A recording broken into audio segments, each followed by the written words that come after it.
Apa persembahan yang kau nak buat?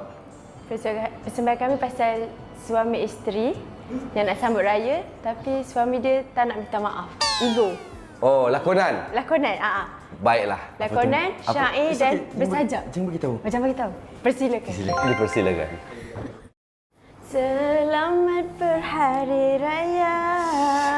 Lama.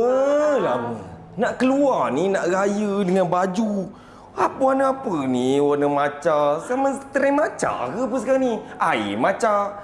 Ayam goreng maca. Baju pun nak kali macam ni. Abang, pagi raya ni janganlah marah-marah. Awak cepat sikit boleh? Ya. Saya nak beraya ni. Kita salam raya dulu Salam raya. Saya minta maaf. Saya minta maaf.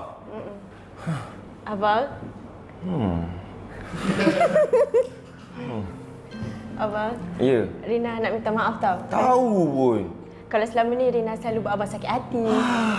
Selalu buat abang marah-marah. Tahu pun. Tak dengar cakap abang. Tahu pun. Rina minta maaf Maafkan Rina tak? Abang maafkan awak. Okey? Terima kasih abang. Selamat raya. Maaf zahir dan batin. Ya, maafkan abang kau. Abang gerak.